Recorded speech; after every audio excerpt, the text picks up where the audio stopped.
इसमें 25 जनवरी को एक अंकित तिवारी नाम का लड़का था। ये कुछ वाद विवाद को लेकर के डॉक्टर दीपक से और अंकित तिवारी के बीच वाद विवाद हो गया। जो है लड़के की लाश कुछ समय बाद जो है रेलवे ट्रैक पर पाई गई। कोतवाली नगर द्वारा 302-201 में जो जीआरपी के यहाँ मुकदमा पंजीकृत हुआ था, उसमें मतलब चार्जशीट ना करके 306 में चार्जशीट आई है। उसी बात को लेकर के दिनांक 19 मार्च को डॉक्टर दीपक द्वारा बेल डाली गई थी।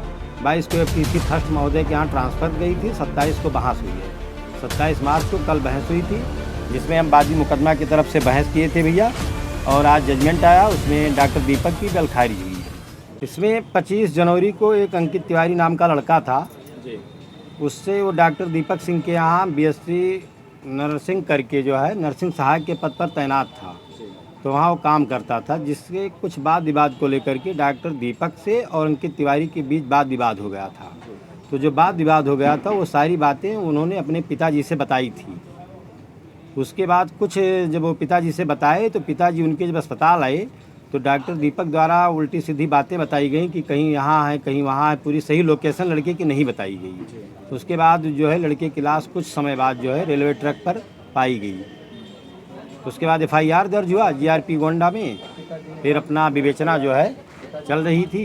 उसके बाद कोतवाली नगर में ट्रांसफ़र कर दी गई।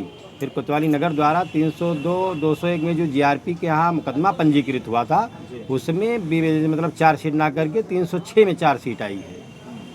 उसी बात को लेकर के दिनांक 19 मार्च को डॉक्टर दीपक द्वारा बेल डाली गई थी। 22 को एफटीसी फर्स्ट महोदय के यहाँ ट्रांसफ़र गई थी। 27 को बहस हुई है।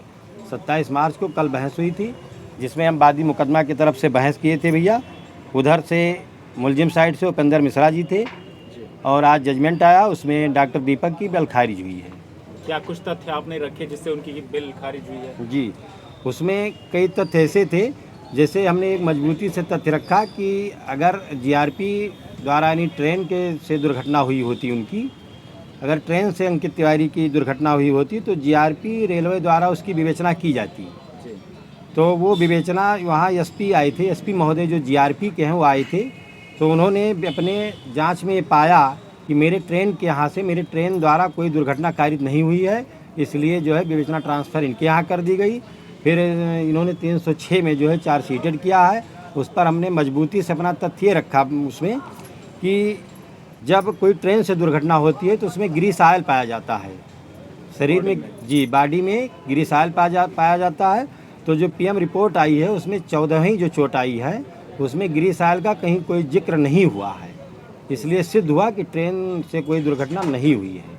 जैसे 302 की बढ़ोतरी के लिए भी कोई? जी, हम हाई कोर्ट गए थे। हम वादी मुकदमा को लेकर के माननीय उच्च न्यायालय में गए थे। वहाँ हमारा एक आर्डर भी हुआ था कि आप पुलिस अधीक्षक महोदय गोंडा या जिलाधिकारी महोदय गोंडा के यहाँ अब आप एप्लीकेशन दीजिए। हमने समयबद्ध तरीके से एप्लीकेशन भी दिया था, लेकिन वहाँ हमारी कोई सुनवाई नहीं हुई। लिहाजा चार्जशीट 306 में ही न्यायालय पे आई है। आगे भी हम जमानत खारिज हुई है, इसके आगे भी हम माननीय उच्च न्यायालय में जाएंगे, उनका विरोध जताएंगे। और क्या तथ्य थे जो प्रकाश में आए इस पूरे मामले के दौरान? उसमें तथ्य आए कि एक मोबाइल जो अंकित तिवारी की थी, वो मोबाइल जब ये लोग मौके पर गए तो फ़ोन करते रहे, मोबाइल पे घंटी जाती रही, लेकिन पुलिस ने जो है कोई जहमत नहीं उठाया कि वहाँ जो है उनकी मोबाइल बरामद की जाए। ना आज ही मोबाइल बरामद है।